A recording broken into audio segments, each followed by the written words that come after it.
The Spurs exceeded my expectations in the regular season. They exceeded my hopes in the playoffs. And right now, they're fighting for my dreams, which is to make the finals. And they're learning as they go because they don't have the experience. The other night, we saw a thing where Dylan went charging down. He got stuck. He fumbled into the corner. He made a turnover. The next trip down, he comes down at the top. He sees Champagny. He throws it to him and then shoots down the lane. Champagny gives it right back.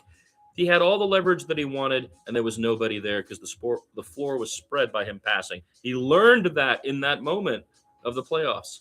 And I'm going to say that the Spurs learned from the last game how to not let OKC be the only team that works the refs and how to keep that from becoming the story of the game. I think that's what they learned. Mitch just now finally challenged. And it was like everybody was waiting for him to do it. They were just going to go.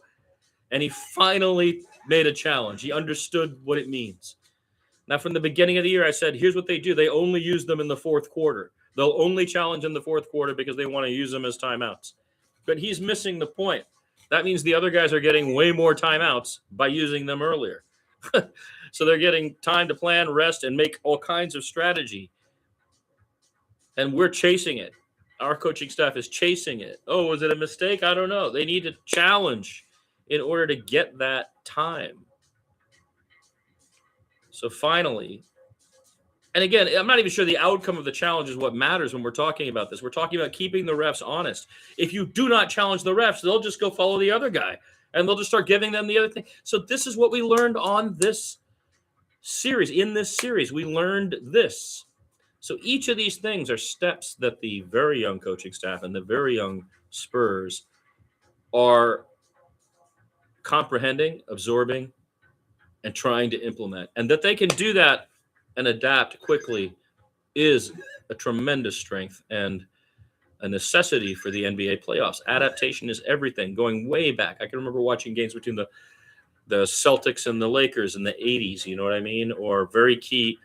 I remember the Bullets and the Supersonics that went 2 years in a row. They beat the Spurs, the Bullets did, on a bad no call of here in San Antonio. They showed it in the newspaper too. The Bullets were what the Washington team used to be called. They were the Bullets, but they changed the name because it was the murder capital of the world. So